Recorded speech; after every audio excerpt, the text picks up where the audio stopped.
নতুন প্রজন্মের একাধিক টলিউড অভিনেত্রীর ঢাকায় সিনেমায় অভিষেক হয়েছে। ইদিকা পাল, সুস্মিতা চট্টোপাধ্যায় ও সৃজা দত্তের পর এবার সেই তালিকায় যুক্ত হচ্ছেন পশ্চিমবঙ্গের জনপ্রিয় অভিনেত্রী মধুমিতা সরকার। ৪৫ বছর ধরে কোটি মানুষের আস্থায় পাইপের বস আরএফএল পাইপ। নির্মাতা মোহাম্মদ ইকবাল পরিচালিত গুলশানের চামেলি সিনেমায় কেন্দ্রীয় চরিত্রে অভিনয় করবেন তিনি।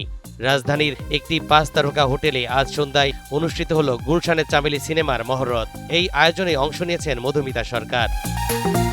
ইতোমধ্যে সিনেমাটির শিল্পীর তালিকায় যুক্ত হয়েছেন ওমর সানি, আমিন খান, আশিস খন্দকার ও কিংবদন্তি অভিনেত্রী রোজিনা। গুরুত্বপূর্ণ একটি চরিত্রে দেখা যাবে আজমেরি হক বাঁধনকে। মহরতের মধ্য দিয়ে আনুষ্ঠানিক যাত্রা শুরু করতে যাওয়া সিনেমাটির শুটিং শেষ হওয়ার পর মুক্তির তারিখ জানানো হবে বলে জানিয়েছেন সিনেমা সংশ্লিষ্টরা। তরিকুল ইসলাম, এনটিভি অনলাইন।